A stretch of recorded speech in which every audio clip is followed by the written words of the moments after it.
Bismillahirrahmanirrahim. Assalamualaikum warahmatullahi wabarakatuh. Selamat pagi semuanya. Bagaimana kabarnya hari ini? Semoga semuanya dalam keadaan sehat selalu. Amin. Sebelumnya saya ucapkan terima kasih kepada Ibu Teti Fatimah Suroya selaku dosen mata kuliah belajar dan pembelajaran yang saya hormati, juga teman-teman sekalian yang saya banggakan. Pertama-tama marilah kita panjatkan puji dan syukur kepada hadirat Allah Subhanahu wa taala yang telah memberikan kita semua berkat dan rahmatnya sehingga kita dapat mengikuti perkuliahan kali ini dalam keadaan sehat walafiat.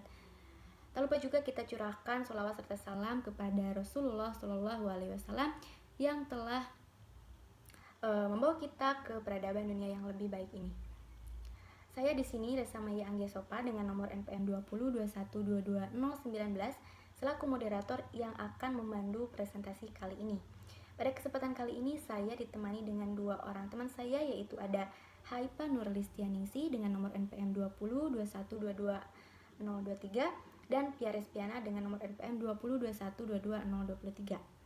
Sebelumnya izinkan saya menyebutkan beberapa poin yang akan kami bahas dalam presentasi kali ini, yaitu ada pengertian teori belajar kognitif, kemudian ada teori belajar kognitif menurut para ahli, kemudian ada prinsip-prinsip teori belajar kognitif, dan juga yang terakhir ada implikasi teori belajar kognitif dalam pembelajaran.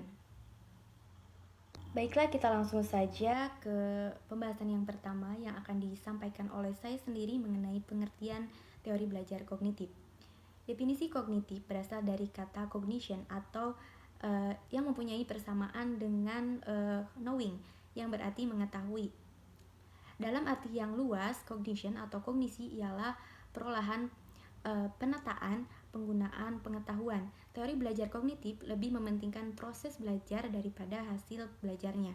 Belajar menurut teori kognitif adalah perubahan persepsi dan pemahaman yang tidak selalu berbentuk tingkah laku yang dapat diamati dan diukur.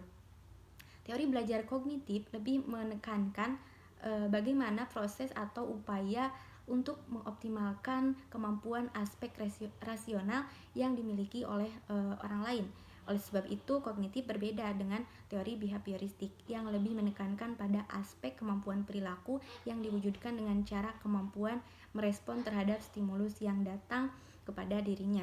Teori kognitif merupakan suatu bentuk teori belajar yang sering disebut sebagai model perseptual, yang yaitu proses untuk membangun atau membimbing siswa dalam melatih kemampuan mengoptimalkan proses pemahaman terhadap suatu objek.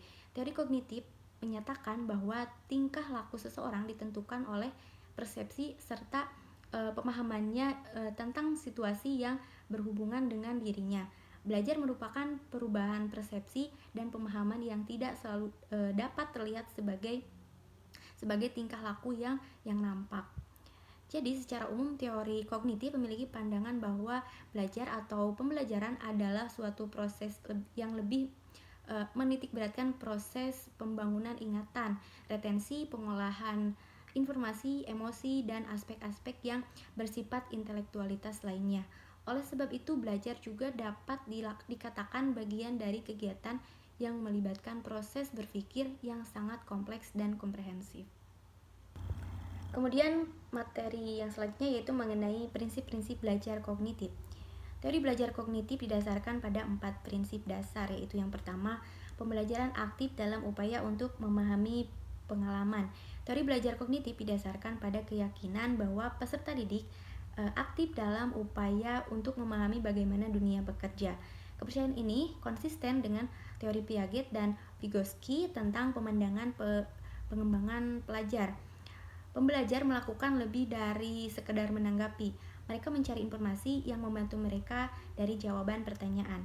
Mereka memodifikasi pemahaman mereka berdasarkan pengetahuan baru dan perubahan sikap mereka dalam menanggapi peningkatan pemahaman. Yang kedua, ada pemahaman bahwa pelajar mengembangkan tergantung pada apa yang telah mereka ketahui. Dalam usaha mereka untuk memahami bagaimana di dunia bekerja, peserta didik menafsirkan pengalaman baru berdasarkan apa yang mereka sudah tahu dan percaya. Sebagai contoh, seiring anak-anak tetap percaya bahwa bumi ini datar. Bahkan setelah guru menjelaskan bahwa ini adalah sebuah bola. Beberapa anak kemudian menggambar permukaan datar seperti di dalam atau di atas bola. Mereka beralasan bahwa orang tidak dapat berjalan di atas bola, dan ide dari permukaan yang datar yang dilakukan oleh anak-anak tersebut mengetahui atau dan memahami bahwa ide untuk membantu mereka menjelaskan bagaimana orang dapat berdiri itu berjalan di permukaan bumi. Contoh ini merupakan yang dapat membantu kita melihat mengapa menjelaskan sering tidak efektif untuk mengubah pemahaman peserta didik.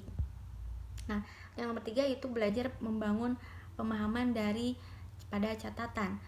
Pelajar tidak berperilaku seperti tape recorder. Merekam dalam ingatan mereka dalam bentuk di mana itu disajikan segalanya. Guru mengatakan kepada mereka atau apa yang mereka baca. Sebaliknya, mereka menggunakan apa yang telah mereka ketahui untuk membangun pemahaman tentang apa yang mereka dengar atau baca yang masuk akal bagi mereka. Kebanyakan peneliti sekarang menerima gagasan bahwa siswa membangun pemahaman mereka sendiri. Dan yang terakhir itu ada belajar adalah perubahan dalam struktur mental seseorang.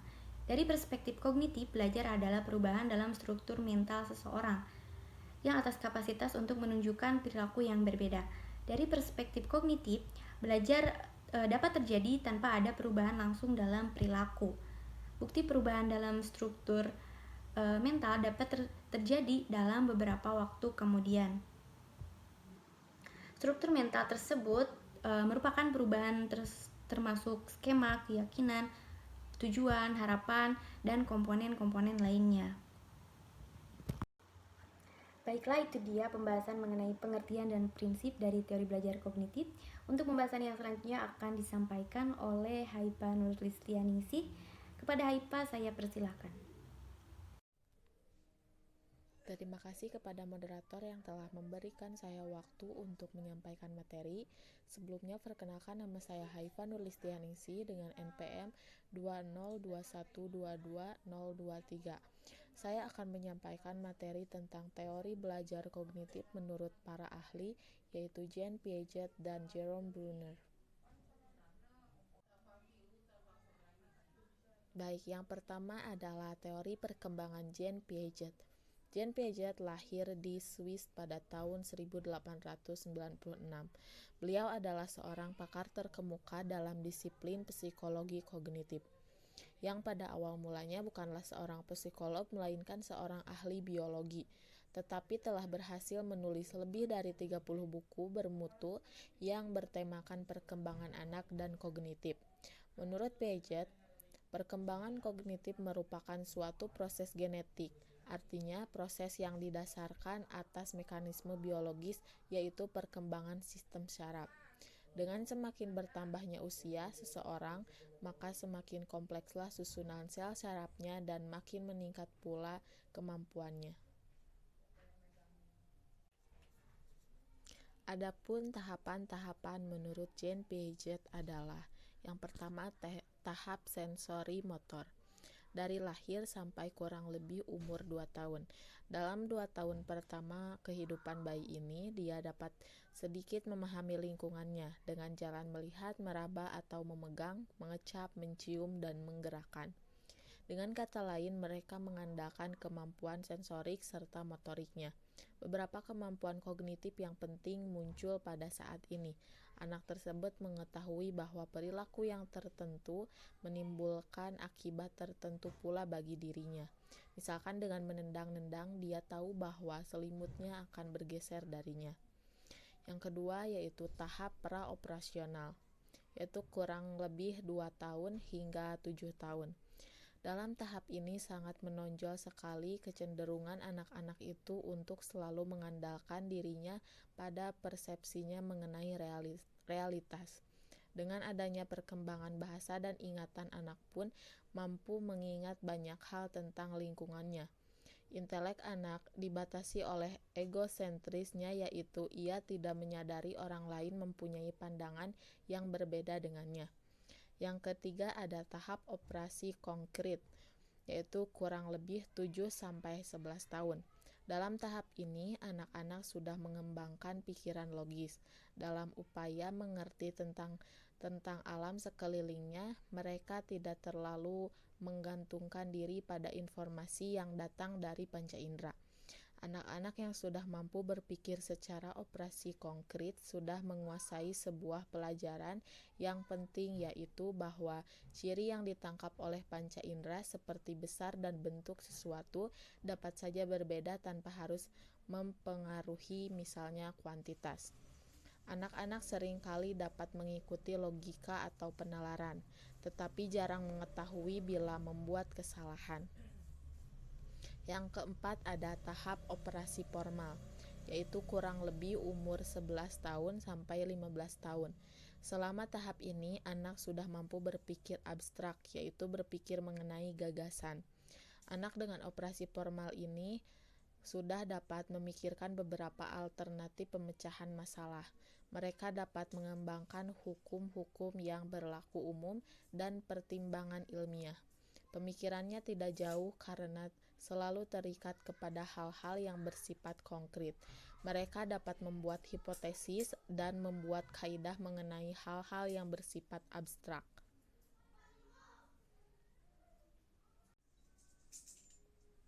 Menurut Piaget, proses belajar akan terjadi jika mengikuti tahap-tahap asimilasi, akomodasi, dan ekuilibrasi. Proses asimilasi merupakan proses pengintegrasian atau penyatuan informasi baru ke dalam struktur kognitif yang telah dimiliki oleh individu.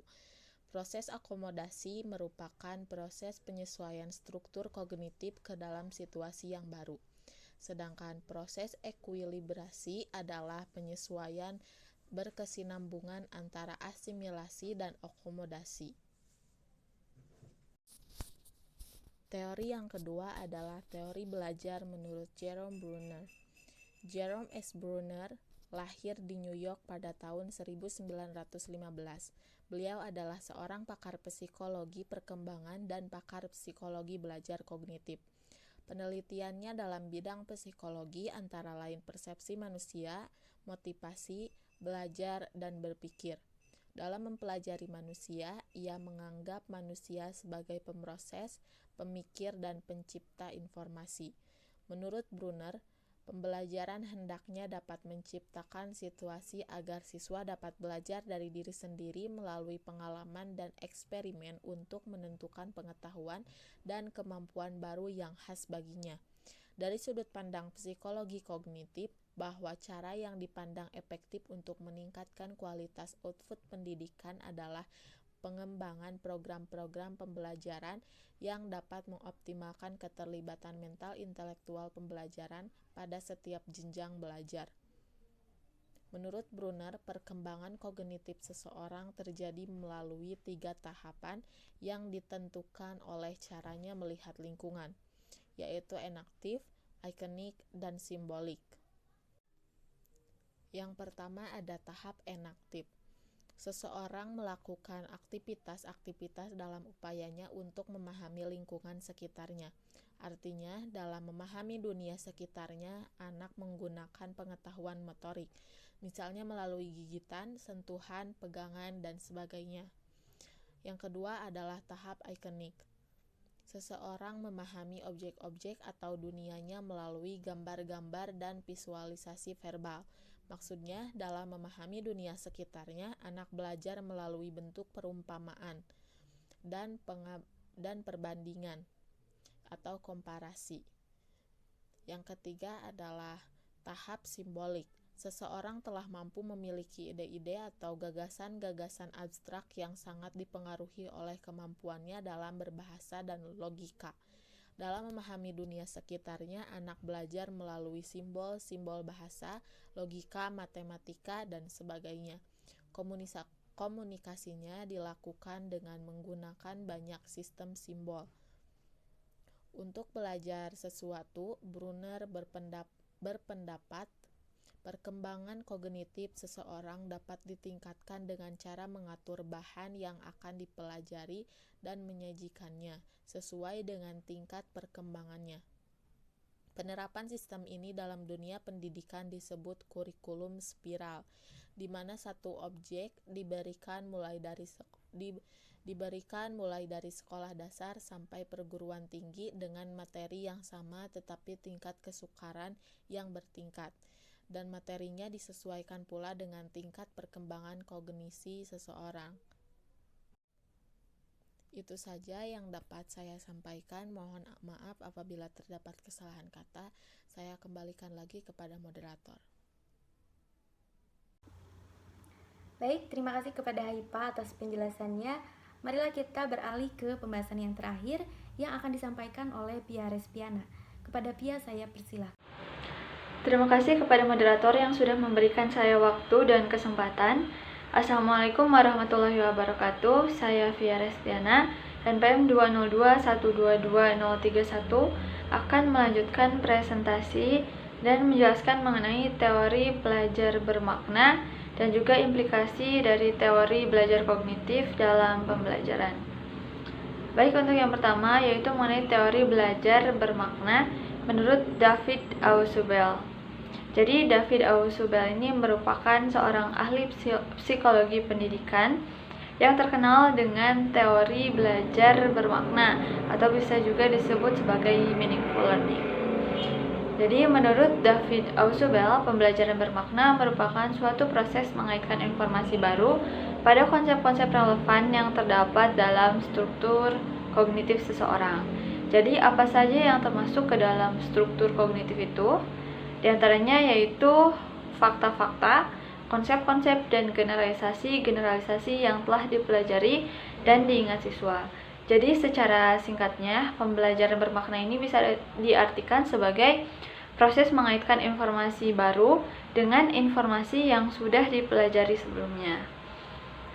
Pembelajaran bermakna terjadi apabila seseorang belajar dengan mengasosiasikan fenomena baru ke dalam struktur pengetahuan mereka.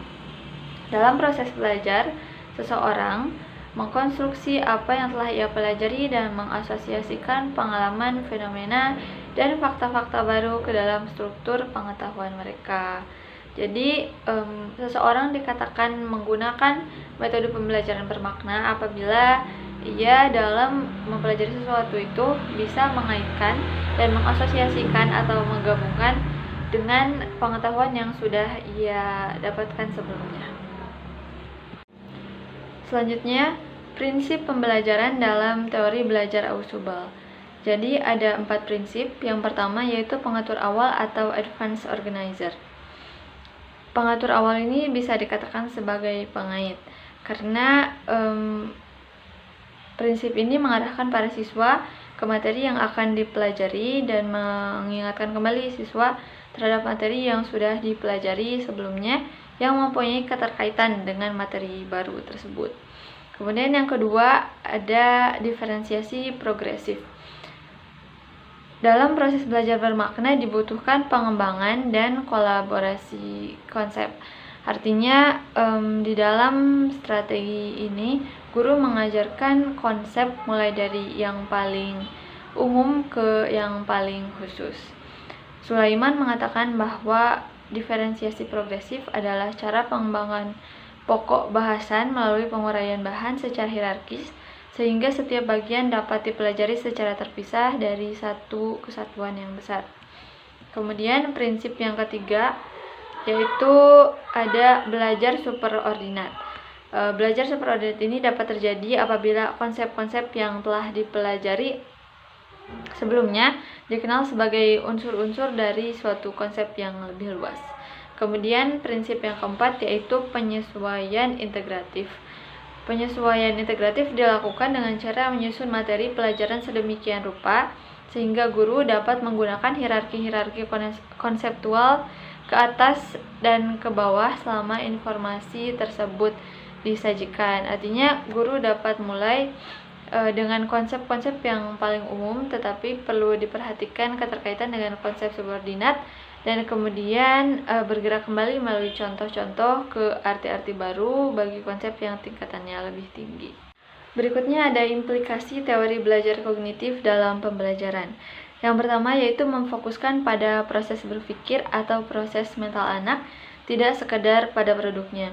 Berbeda dengan teori behaviorisme yang lebih mementingkan kepada hasil atau perubahan perilaku, teori kognitif ini lebih memfokuskan pada proses berpikir. Jadi ketika anak diberikan suatu soal yang dinilai itu bukan jawabannya, tetapi yang penting itu adalah proses bagaimana anak menemukan jawaban tersebut. Kemudian yang kedua adalah pengenalan dan pengakuan atas peranan anak yang penting sekali dalam inisiatif diri dan keterlibatan aktif dalam kegiatan pembelajaran dalam kelas.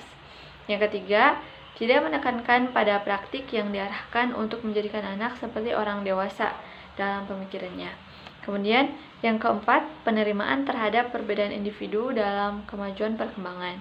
Teori Piaget mengatakan bahwa setiap anak itu berkembang dengan cara yang sama, tetapi dengan kecepatan yang berbeda-beda. Jadi di sini guru harus berusaha memahami bahwa perkembangan anak itu kecepatannya berbeda-beda. Kemudian yang selanjutnya, pendidikan bertujuan untuk mengembangkan pemikiran anak. Artinya ketika anak mencoba memecahkan masalah, penalaran atau proses berpikirnya lah yang lebih penting daripada jawabannya sendiri. Kemudian yang terakhir, anak belajar paling baik dengan menemukan. Jadi artinya di sini adalah pembelajaran yang berpusat pada anak itu berlangsung lebih efektif.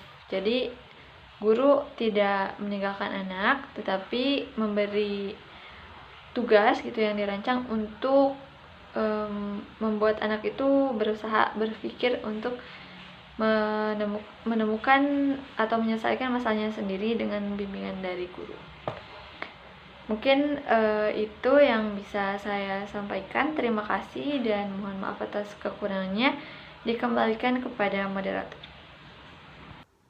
Baiklah, terima kasih kepada Pia atas penjelasannya. Jadi dari penjelasan-penjelasan tersebut dapat kita simpulkan bahwa teori belajar kognitif adalah elemen terpenting dalam proses belajar pengetahuan yang dimiliki oleh setiap individu. Perilaku manusia tidak ditentukan oleh stimulus yang berada di luar dirinya, melainkan oleh faktor yang ada pada dirinya sendiri. Belajar sebagai proses pengungsian unsur-unsur kognisi, terutama pikiran, untuk dapat mengenal dan memahami stimulus yang datang dari luar. Dengan kata lain, aktivitas belajar manusia ditentukan oleh proses internal dalam berpikir, yakni pengolahan informasi. Belajar pada asasnya adalah peristiwa mental, bukan peristiwa behavioral yang bersifat jasmaniah, meskipun hal-hal yang bersifat behavioral tampak lebih nyata dalam hampir setiap peristiwa belajar siswa. Teori belajar kognitif lebih menekankan arti penting proses internal mental manusia. Tingkah laku manusia yang tampak tak dapat diukur dan diterangkan tanpa melibatkan proses mental seperti motivasi, kesengajaan, keyakinan, dan sebagainya. Adapun tokoh-tokoh dalam teori belajar kognitif ini yaitu diantaranya ada Jean Piaget, Jerome Bruner, dan David Ausubel. Baiklah, itu saja yang dapat kami sampaikan mengenai teori belajar kognitif ini. Mohon maaf bila ada kesalahan atau pemaparan yang kurang dipahami. Bila ada pertanyaan silakan ditanyakan di WhatsApp group. Terima kasih atas perhatiannya. Wassalamualaikum warahmatullahi wabarakatuh.